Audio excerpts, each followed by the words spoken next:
Well, for more on this story, Andrew Hilliar from our International Affairs desk is here.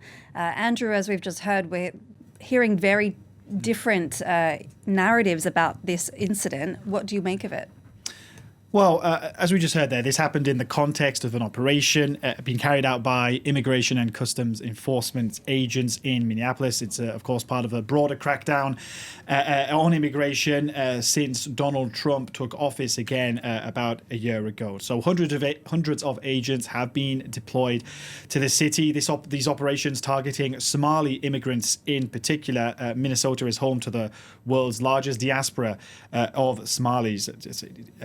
The vast majority of whom are US citizens or permanent residents. Now, this particular incident, as we just saw in that report, has led to some very, very fiery exchanges between, on the one hand, federal officials and, on the other hand, local and state officials. So let's begin with what federal officials are saying. Trump officials describing it as self-defense. Department of Homeland Security saying that the woman was a violent rioter. Now, that contrasts very sharply with what local and state officials are saying. They've described federal accounts of the shooting with terms like garbage, propaganda.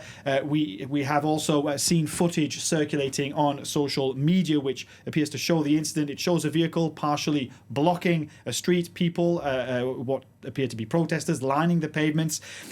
Two federal agents can be seen trying to get a woman to exit that vehicle. The driver then reverses, pulls forward and begins turning before a third agent pulls out a gun and then continues firing as the vehicle moves past him. Now, what's not clear watching the footage is how close the agent is standing to the vehicle, or whether that agent was hit by the car at one point. The FBI says it will investigate the incident. And incidentally, it is worth pointing out that this shooting happened just a mile away from where George Floyd was murdered in 2020. Of course, that killing, as we know, sparking huge anti-racism demonstrations around the world.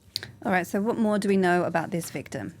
Well, she was a 37-year-old mother of three, according to media reports, who had just recently moved to Minnesota, a US citizen born in Colorado, and she never appears to have been charged with anything involving law enforcement beyond traffic tickets or a traffic ticket. Now, her ex-husband has also been quoted in media outlets as saying that she had just dropped her 6-year-old son off to school. He says that she was driving home with her current partner when the incident took place. We've also seen media reports quoting her mother as saying she was the kindest person she'd ever known. These accounts, again, standing at odds with what the Trump administration is saying, description of her and their account of the incident. There have been, as you can see in these pictures, hundreds of people turning out for a vigil on Wednesday evening. Other people calling on people to resist,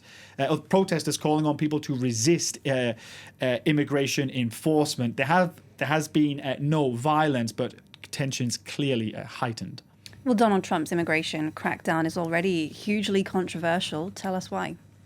Yeah, well, immigration and customs enforcement agents are responsible for enforcing America's immigration laws, but they are hugely controversial. In the last 4 months alone, we know that immigration officers have already fired on at least 9 people in 5 states, as well as Washington, D.C. Now, since Donald Trump came back into office, as I mentioned earlier, he has ramped up his crackdown on immigration. So that's involved a sweeping crackdown across various U.S. cities involving thousands of agents. Donald Trump has vowed to ramp up the number of arrests of illegal immigrants. So that's put a lot of pressure on agents to make as many arrests as possible. And there have been people living legally in the US who have been caught up in these raids. Now, Donald Trump accuses illegal immigrants of being behind a crime wave. However, he has produced no reliable data to back up those claims since he came back into office. He has also often sent agents to Democratic-led cities such as Chicago and Los Angeles. Essentially, Donald Trump is being accused here of pushing his presidential limits. Now, there has been pushback. There have been several large protests. There has also been legal challenges. But despite that, these operations are still expanding into other cities. All right, Andrew Hilliar, thank you very much for breaking it down for us.